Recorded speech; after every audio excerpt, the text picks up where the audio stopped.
Welcome to the Author Wheel.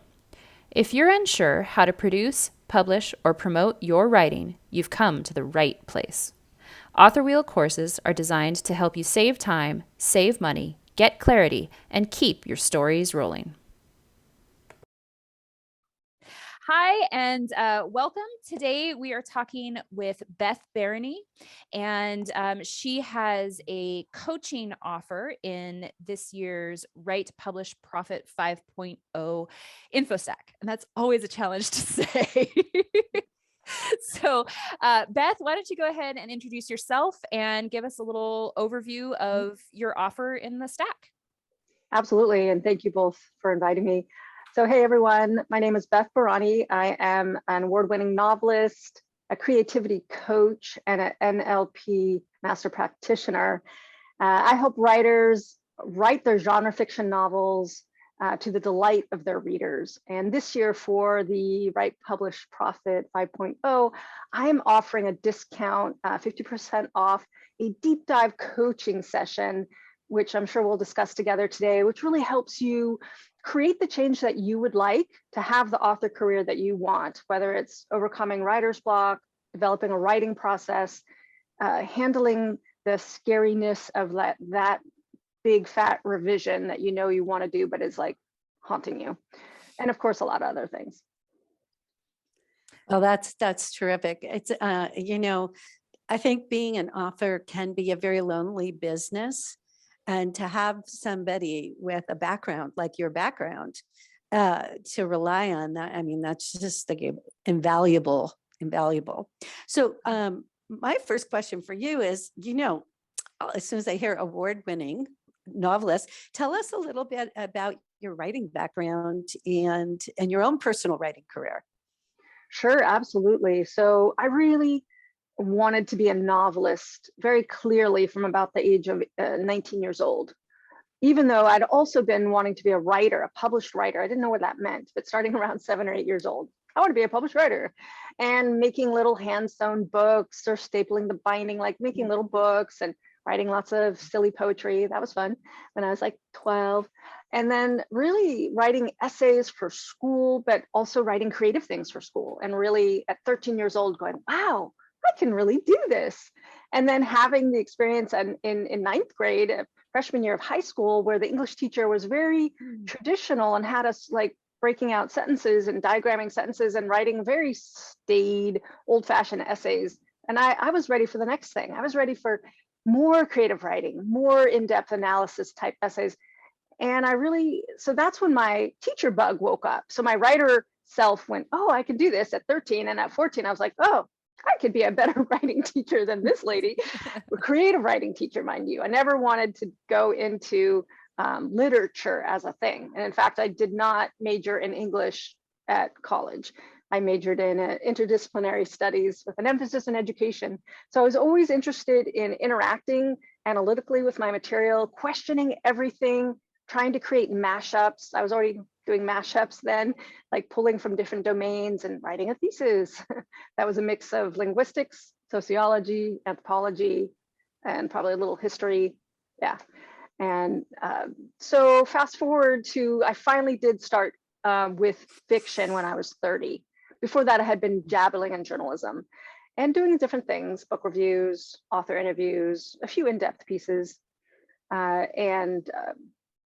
When I committed to fiction and found out how hard it was, I was ready. I was like, I'm 30, I can do this. Journalism didn't pan out. I'm going to do fiction. And I dabbled. It took me 5 years to finish my first novel because I was just working on it on the weekends. And then my second novel I wrote in 6 weeks. That was awesome. I was like, oh, I can do this. But then I tried to edit it and turn it into something. And I had joined the romance writing community because I knew I loved romance. But the book I couldn't figure out how to sell it, couldn't figure out how to edit it. So I pushed that aside. And then I started on my third novel, which is young adult adventure fantasy. And all of a sudden I felt at home. I'm like, I know this stuff. I've been reading fairy tales and folk tales since as soon as I could get myself to a library card catalog in the school library, I was reading magical tales and adventure. So I started working on Henrietta the Dragon Slayer, which was my first published novel. And that novel won an award in an independently published California writers in fiction.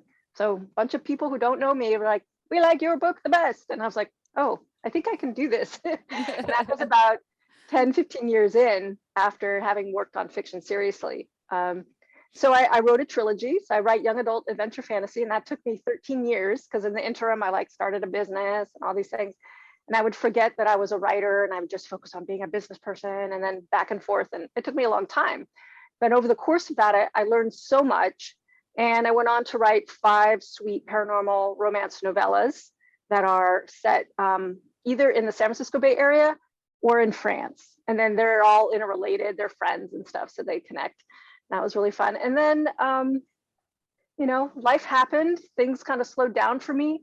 And I was at a crossroads and I was trying to figure out what to write next. Was I gonna write romantic suspense with my paranormal elements, continuing kind of my sweet paranormal world, but getting maybe a little darker? Or I had this niggling idea, investigator on a space station set in the future. And I was actually literally juggling between these 2 ideas. And so I went to a screenplay conference with my husband, who's also a novelist.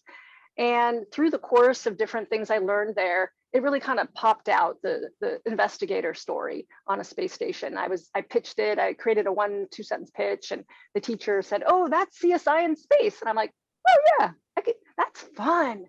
And so I dug into that starting in 2016 and planned them and then wrote 4 books in a row. And then over the course of the pandemic, I was able to finalize all 4 books and publish them in the course of 2 years because I'd been slowly editing them behind the scenes. So now I write science fiction mysteries also.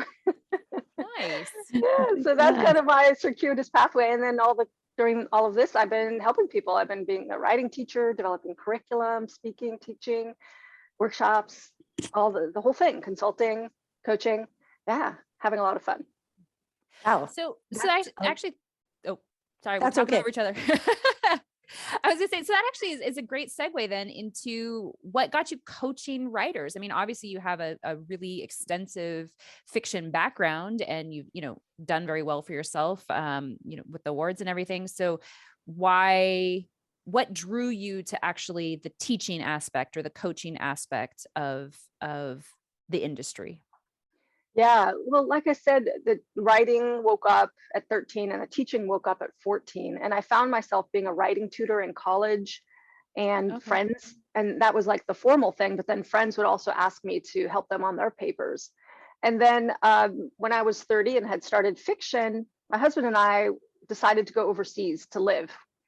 We're just starting out as a couple. We're like, let's have an adventure. So we both got training in English as a foreign language certification, which is anybody can do like a 4-week intensive and get the certificate. And then I started working in the field right away.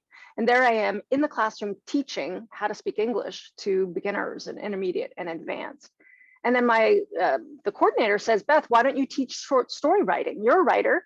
And I kind of balked at it because I'm like, I don't have a BA in English. And she's like, but you're working on a novel, so I think you can do this. So that was the first time I put curriculum together and then wrapped it around. It was for the high level students, so I could wrap it around complex grammar but actually teach them writing tools. Like, hey, let's talk about the things they carried from Tim O'Brien and what's in your pocket, and look how that shows up on what kind of character you are without even telling somebody, just based on what's in your pocket or in your backpack. Like that's a story tool. And I taught them goal, motivation, conflict. There were some other tools that I had pulled out of some of the things I had learned to date. And that was the first time I created writing curriculum. And I just loved it. And then kind of by chance, someone came into our romance writing group and started talking about creativity coaching. And he was teaching us something, but then it was sort of like, oh, and by the way, sign up over here if you want to be a guinea pig for the creativity coaches we're training. And we have a training program. And I just perked up when I saw that because I'm so unconventional. I knew that if I could get certified as a creativity coach, it would give me this wonderfully big playground. I could be a coach, I could be a teacher, it just felt so rich. And I knew right away, creativity coaching for writers. I knew that would be my smaller playground. And so I got going on that course. And And then there came a time where I didn't want to be an employee anymore. I was working in a small office, and I realized what I really wanted to be doing when my boss said, "What would you like to learn next?" And I'm like, "I want to be a teacher." And they're like, "Can't help you there," because that's not their business. And I was the office administrator. So I decided to go solo and kind of like put up my shingle as a creativity coach for writers. And then I started by just teaching just basic writing classes to anybody, fiction and nonfiction. Mm-hmm. And I did that for a few years before I specialized just for genre fiction. Wow. Yeah, that's how I got here.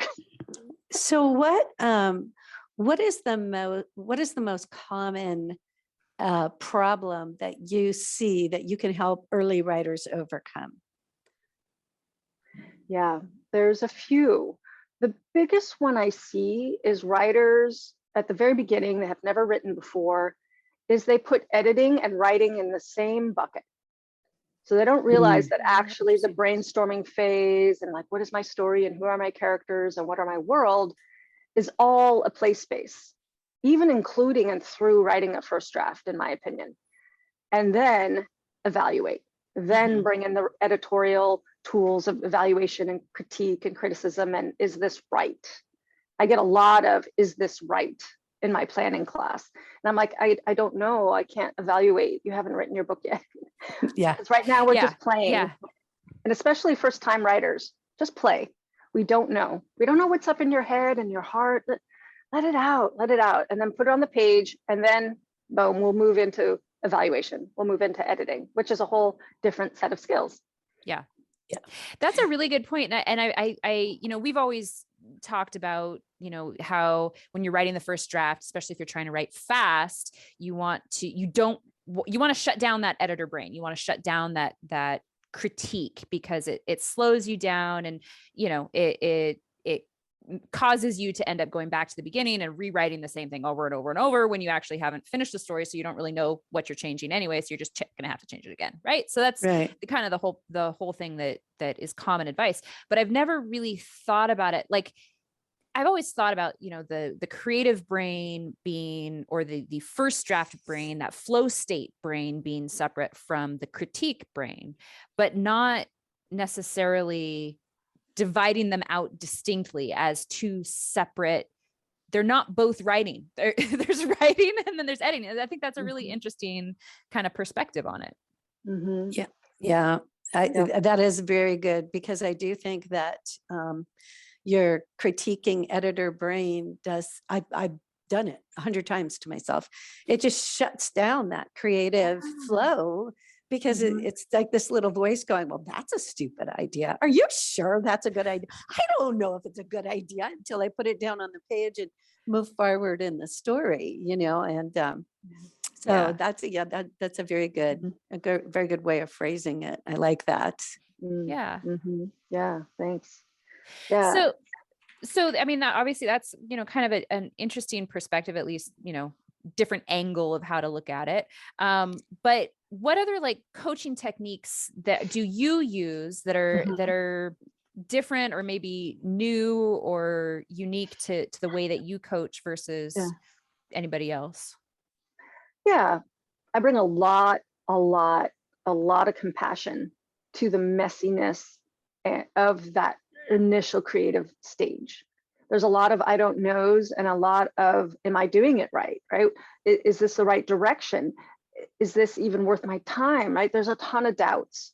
There's a ton of, am I even qualified to do this? I don't know enough. I don't know what I don't know. So people get themselves, and even me, tangled up in knots and doubt. So learning how to gently corral oneself, and I teach people how to do this so that they can sit down and write. There's a lot of things that happen before we get to the page that can help us have a very clean relationship with the creative path. The literal, like it's coming from up there, down through our head, out our arms, out our hands, and onto the page, or the handwritten page, or the typed, right? Or the audio. So learning how to have compassion for all the internal doubts and fears and worries, and going okay, and allowing there to be a very safe space for the inner child to throw a tantrum, for the biker chick to like want to bust a wall, like all the personas that we have inside. Like those are my two main personas when I'm writing. Or the one, I have this intense inner warrior that just wants to take up the sword and like chop off their head, whoever I'm angry at or whatever it is that I'm angry about. And then you're like, yes, I need you. I need your energy. Okay, let's channel that into the writing. Let's channel that into the story. Let's take whatever you're feeling today and let's bring it to the page. And learning how to have a very safe space for all of that allows us to be a writer every day, allows us to show up and have that intense compassion. There's no, like you were saying at the beginning, there's no one right way to be a writer. So let's bring all of us to the page. So imagine that you are sitting across the table from your crazy writer self who's throwing a tantrum, and she's your best friend. Are you going to walk away? No, you're going to be there for her. You're going to like really be that stable, steady presence. You're like, I'm not going anywhere. We're going to work this out. It's going to work out. We can do this. We got you. I got you.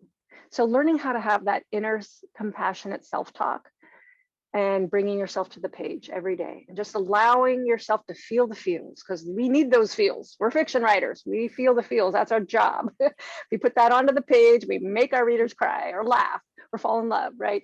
So we want to feel them all. And so creating that safe space and being your own best friend, or the inner mama, or the inner mama bear, or the mama wolf, or whatever that wonderful protective energy is.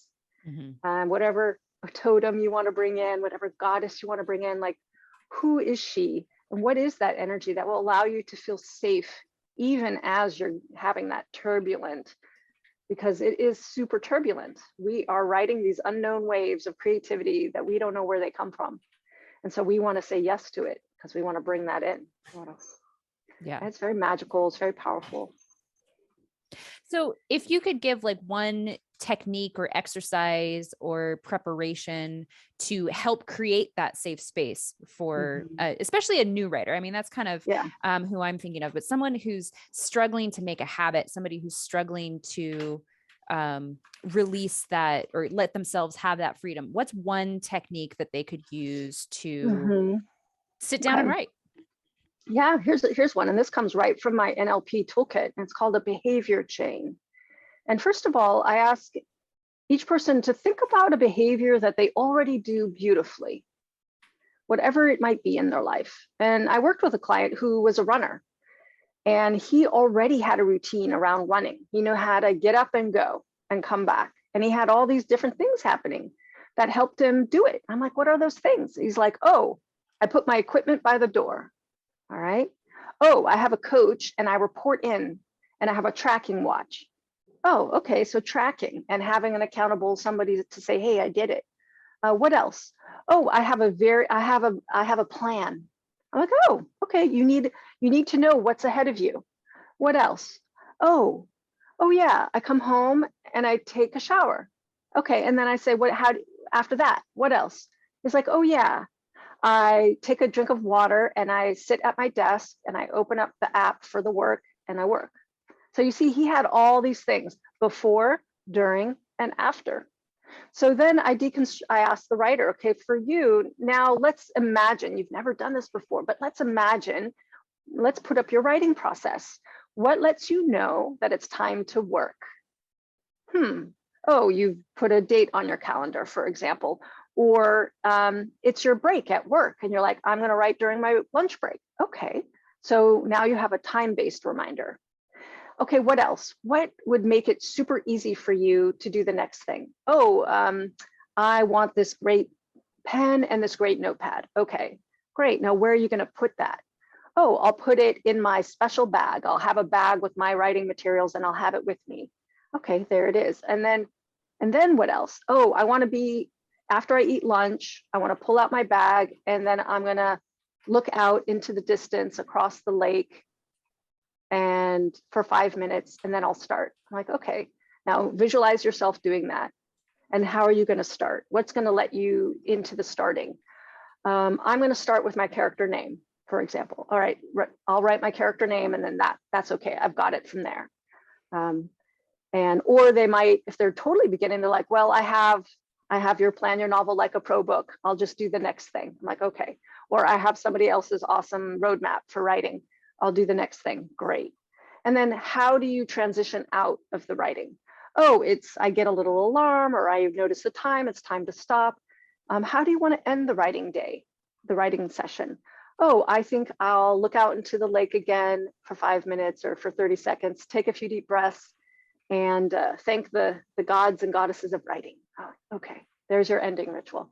Great. And then what? Oh, I'll fold up my writing materials and put them in the bag. Great. And then what? I will commit to the next session of writing. I can't do it that day, but okay, in 2 days, I will absolutely be able to do it. Okay, I'll visualize committing. Great. There we go. We just created a beginning, during, and after ritual.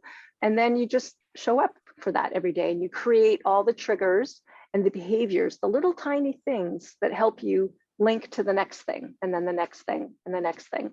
And it has to do with grounding your physical environment, so everything is the way you need it. And it can also help talking it out if you need to do that, or running the movie in your head a few times. And just imagining yourself doing the before stuff, the during, and the after, and then how it changes into the next day. Yeah, I love that. That's really good. Megan and I are writing a series of quick guides. They're short books on various small topics that have to do with writing. And our first one is on productive writing habits. And one of the things that we do talk about that is it's those little mini habits that chain together, like you're saying, and finding them. And we share a number of different ideas, things that work for Megan, things that work for me, things that work for friends, things, we've read about, and we don't do all of them. We don't both do all of them, but here's this toolbox of opportunities, of ways, of things.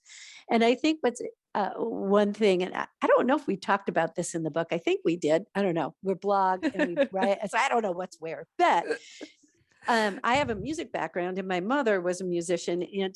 And one thing I've thought about with writing is that, when you're a musician and you begin and you're just learning a new instrument, you never think to yourself, I am going to play this scale or this song, and then it's got to be out there on the internet and everybody's going to see it. That it's going to take you a long time to get to a point of being able to send a musical product out into the world that other people might want to listen to, And with writers, I think maybe because we've always written something when we were in school, we had to write an essay about our favorite dog or whatever, that we think that we're going to have to turn in this material for other people. And, it's just getting that through your head that you don't. First drafts, even my editor doesn't see my first draft. Yeah. So, and when you're very, very first getting started with writing, you don't even have an editor, so nobody has to see you. This is just for you. And I love that you mentioned before about seeing it as play, and fun, and not feeling like this thing is a waste of time when you're done at the end of the day, if it isn't going to go out into the world in this form. Yeah. You touched on some great points, because I really feel that the writing process, the brainstorming and the writing, it's for you. It's for you. Have fun with it. It's for you. Right. No one needs to see it. And when you're ready to face the audience, that's the editing period. Now you edit for the audience. You're editing it for its end result of publishing, or maybe you're editing it for, maybe you're publishing it in a very small way, for friends and family or a critique group or whatever. My husband just would write for his critique group for the longest time, and that was his audience, and that made him happy, Yeah. Or sometimes people are blogging or whatever, Yeah. That's good. So, when you're actually coaching someone, working with them one-on-one, what's kind of the number one thing you hope that person will take away from their session with you? I mean, maybe not a specific action item, because it's probably going to be different for everybody, but what are you hoping to impart to those writers? Yeah, what I really hope that they would walk away with is a stronger sense of themselves as a writer, and more confidence, and more, kind of like I was saying earlier, like, I got this, more sense of like, I got this. Oh yeah, I got this.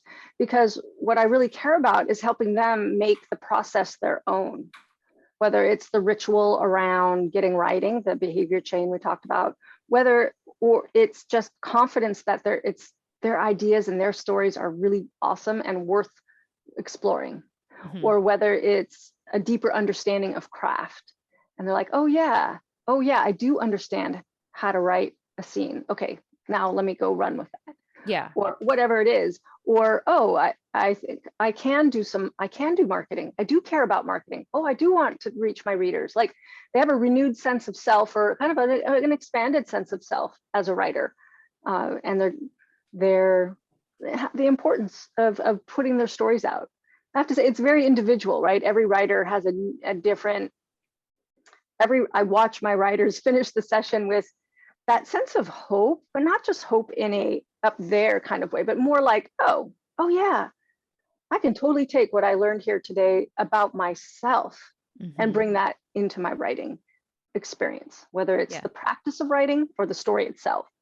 And that is just so awesome. That's what I care about the most. I believe we all have stories worth telling. Yeah. And I so much want all of our stories to get out there to enrich the world. And that's exciting. Yeah, That's good. I really like that. I think that hope, that idea of, not, as you said, not looking out there for hope, but looking in here for hope, and realizing that it's a process. It's not an instant, it's a process. And so we're always growing, we're always getting better, we're always doing more, learning more, becoming more. So that hope that, I've got a story and I'm going to make it the best that it can possibly be and get it out there, and somebody is going to find it and love it and really attach to it. And I think that's a really powerful statement. Even if you don't have, you may never become a best-selling author. I mean, we all hope we want to. I mean, that's obviously the goal, right? And eventually, but that book might not be a best-selling book, but it's going to resonate with someone. And you have to find that story within you, and that hope and that resonance with somebody else. I think that's really powerful. Thanks. Yeah. So where can people find out more about you, Beth, and all the things that you have to offer? Yes. So my home website is bethbarany.com, which is actually the creativity coaching for writers site. And from there, you can navigate to my blog, to my fiction site, to my online school for writers, to my coaching program, where we help people who've finished a book edit their book. And also you can, I'm on Twitter the most of all the socials, at Beth Barany. You can find me on all the bookstores, Beth Barany. I think I'm the only one. And yeah, that's where I'm at. Pretty easy. That's great. Wonderful. All right. Well, I think that's all for today.